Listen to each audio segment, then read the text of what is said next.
problem at the time was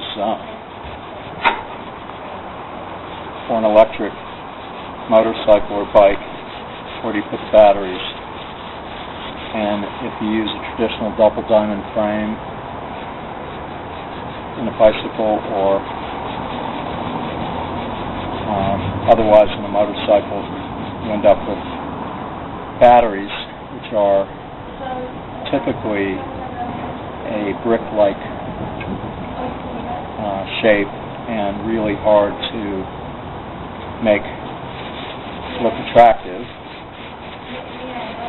And so we spent a lot of time designing enclosures for batteries that would be something less than ugly. And eventually it just dawned on me one day that we should just put the batteries in the tube, and how big would the tube have to be? And we decided it needed to be at least 4 inches in diameter.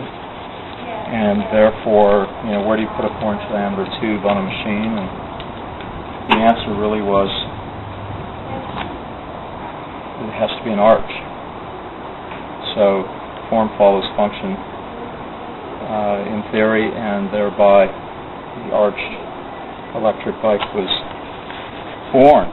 So the big central so-called monocoque arch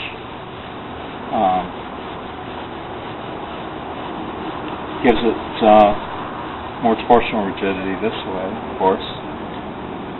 And then the tube can house fuel and batteries and electronics. Any business has to do with energy. Whatever that energy is, you have to be aware of the factors that govern its price, certainly, and its trend to whatever, availability or lack thereof. And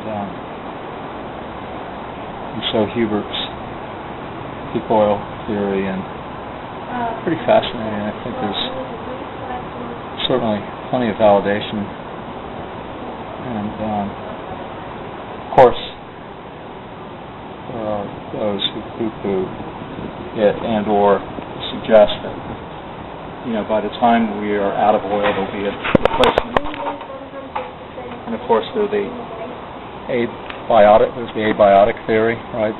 None of it comes from fossil. In fact, it's all burbling forth from the molten core of the earth. All pretty weak, So I think I prefer to err on the side of the scientific data from the geologists who are in the business of oil discovery, saying that we're running out of it. And if that's the case, then what are we going to do? Burning it up in SUVs certainly isn't the answer. People who are talking about some of the issues pertaining to resources and peak oil and whatnot, and